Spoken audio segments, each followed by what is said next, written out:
Heavyweight boxing fans, what's the deal? All right, so Bryant Jennings finally back in the ring after 2 years, after that rough 2015 he had where he took on Vladimir Klitschko and Luis Ortiz.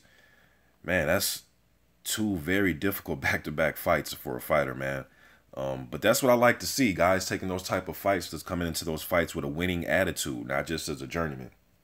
But anyways, he's back, and he took care of Daniel Martz rather easily, knocked him down 3 times. Fight was over after the third knockdown in the second round. It was actually this left hook right here, right to Daniel Martz's forehead. He put him down. First round, Jennings came out fast, throwing hook. I mean, he just dominated the fight, man. So let's just move on, all right? And he did it in front of about probably a couple hundred people, just like Dillian White. I thought they should have fought on this card, but I've talked about that enough. Let's just move on. Now, what's next for Bryant Jennings? Now, according to Bob Arum a few days ago, he was saying, that's actually the Dillian White knockdown right there, Malcolm Tan. But anyways, Jennings was saying that, Arum was saying, get him this tune-up fight against Daniel Martz. And then Arum said another tune-up fight and then possibly a title shot against Joseph Parker. Now, Joseph Parker has to win his fight against Hughie Fury. It's not a foregone conclusion. In my opinion, I think that's a intriguing style matchup, although I'm favoring Parker. Now, for Bryant Jennings in his career, like I said before, that's a great move for him. You know, you've been out for 2 years, you come back, you fight 2 journeymen, and then you get a title shot. That'd be great for him. But for me as a fan, I want to see Bryant Jennings in there with some, other tough opposition before he gets a title shot.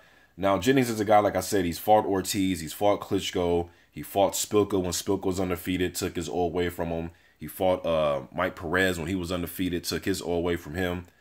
He also had a good win over Andre Fedosov. I thought that was a very good win. Fedosov is a guy that I think that'll make for an action fight.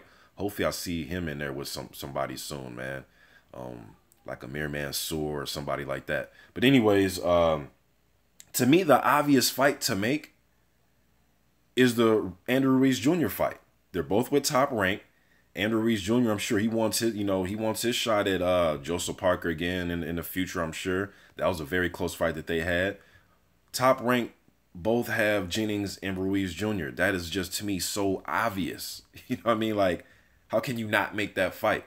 That's the fight that should be made. It's just too obvious. They're both with Top Rank. We know Arum, he loves his in-house fights, just like a lot of promoters, but Arum loves his in-house fights. He'll make 3, 4 of them. You know what I mean? Especially if the fight's good the first time or there's any type of controversy. So this is just obvious, man. This is so obvious. That fight has to get made. But for whatever reason, if it doesn't get made, I would like to see Jennings fight the same type of guys that I want everybody else to fight that I believe are on the same level as Jennings. So it's no different from him. There's no special treatment. I want to see him fight Ruiz Jr. first because I think it's a good style matchup. Both guys have been in there with some good competition. I think they're good fighters. Same promotion, all right? But if he can't get that fight, I want to see him fight Charles Martin or Brazil or Miller or Carlos Takam, Lucas Brown, Derek Chisora, Dillian White. I mean, any of those type of guys. This, Dominic Brazil. Did I mention him already? Dominic Brazil, Marius Wack. Any of those type of dudes, man. That's what I want to see Bryant Jennings fight next. Maybe a Trevor Bryan, an up-and-coming prospect. But Bryan is rated by one of the sanctioned bodies. You guys look it up. Trevor Bryan, American American prospect. He is rated by one of the sanctioned bodies. I think he's in the top 10 of one of them. I forget, man. But I'd like to see Jennings fight those types of dudes, man. But yeah, he did what he had to do against Daniel Martz. He came in shape. Jennings is a guy that stays in shape. Even though he's been out the 2 years, I've seen him in Alexander Povetkin training camps. I've seen him training with Derek Chisora. I've seen him training with David Hay and Freza Kendo and Tarver. I mean, I've seen him training and getting in good rounds with a lot of people, man. So he's a gym rat. He stays in shape. He's always posting stuff on Instagram, taking jogs and in the gym and so on and so forth. All right, so he did what he had to do.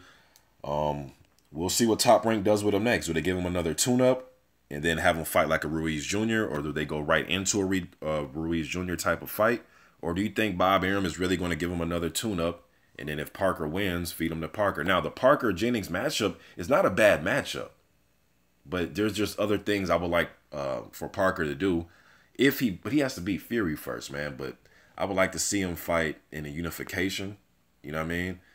Something like that. But Jennings, I like having Jennings around, man. But I think he should be fighting some of the other guys that are on his level before he gets a title shot. Just my opinion. And Jennings is a guy that, you know, he's had a chance at titles. He fought Klitschko. So it's not like he's one of these guys that's never got a title shot and everybody's overlooking him. And no, he's had a title shot before. Just want to see him work his way back up to that level. That's all. But you guys, let me know what you think in the comment section. I'm out.